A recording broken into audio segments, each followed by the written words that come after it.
ভাবুন, এক নির্জন রাতে আপনি আকাশের দিকে তাকিয়ে আছেন। অগণিত তারা, নীলচে অন্ধকার। আর হঠাৎই আপনার মাথায় প্রশ্নটা আসে, আমরা কি একা? এই মহাবিশ্বে কোটি কোটি গ্রহ নক্ষত্রের মধ্যে সত্যিই কি আর কোনো প্রাণী নেই, নাকি আমাদের অজান্তেই কোথাও থেকে যাচ্ছে তাদের নিঃশব্দ পদচিহ্ন? আজকের ভিডিওতে আমরা আলোচনা করব ভিন গ্রহের প্রাণী নিয়ে। মানুষের কৌতূহল চিরকালই সীমাহীন। হাজার বছর আগে প্রাচীন সভ্যতাগুলো আকাশের দিকে তাকিয়ে যে গল্পগুলো বুনেছে, যেমন দেবদূত, উড়ন্ত রথ, অদ্ভুত প্রাণী, সেগুলো কি নিছক কল্পনা, নাকি সেগুলোই ছিল অজানা কোনো অতিথির ইঙ্গিত? অনেকে বলেন মিশরের পিরামিড বা মায়া সভ্যতার রহস্যময় চিত্রলিপিতে লুকিয়ে আছে এমন কিছু প্রমাণ যা মানুষ একা করতে পারেনি, কারো সহযোগিতা পেয়েছিল, আর সেই কেউ ছিল এলিয়েন। কিন্তু এগুলো তো গল্প। বিজ্ঞান কি বলে?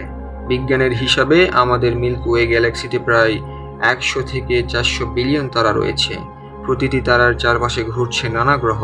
এর মধ্যে কিছু গ্রহ আছে যেখানে পানি থাকতে পারে, বায়ুমণ্ডল আছে, এমনকি জীবন ধারণের উপযোগীও হতে পারে। বিজ্ঞানীরা এমন সম্ভাবনাময় গ্রহকে বলেছেন হ্যাবিটেবল জোন। এই ধারণার উপর দাঁড়িয়ে ACTI নামের একটি প্রকল্প শুরু হয়েছিল। পৃথিবীর বড় বড় রেডিও টেলিস্কোপ আকাশের কান পেতে বসে আছে। যদি কোনো অজানা সিগন্যাল ভেসে আসে দূর মহাকাশ থেকে, কয়েকবার নাকি অদ্ভুত সিগন্যাল ধরা পড়েছেও, যেমন বিখ্যাত ওয়াও সিগন্যাল, যা আজও রহস্য। কেউ বলতে পারে না ওটা এলিয়েনদেরই পাঠানো কিনা। কিন্তু একটা প্রশ্ন থেকেই যায়, যদি এলিয়েন থাকে তবে তারা আমাদের সঙ্গে যোগাযোগ করছে না কেন? বিজ্ঞানী এনরিকো ফের্মি এই প্রশ্নটাই করেছিলেন। এত সম্ভাবনা, তবু নিস্তব্ধতা কেন? এটাকেই বলা হয় ফের্মি প্যারাডক্স। হয়তো তারা খুব দূরে, হয়তো তারা আমাদের খুঁজছে, হয়তো তারা এত উন্নত যে আমাদের সাথে যোগাযোগ করাই তাদের কাছে অপ্রয়োজনীয়। আবার হয়তো আমরাই একমাত্র সভ্যতা যারা প্রযুক্তি নিয়ে এত দূরে এসেছে। ষড়যন্ত্র তত্ত্বও কম নেই। রোজওয়েল থেকে শুরু করে এরিয়া 51, এসব জায়গা নিয়ে কত গল্প, কত থিওরি। কেউ বলেন সরকার সব জানে কিন্তু গোপন করেছে। UFO দেখা গেছে বলে দাবি করেছেন বহু মানুষ। কেউ বলেছেন অদ্ভুত আলো, কেউ বলেছেন উড়ন্ত চাকতি।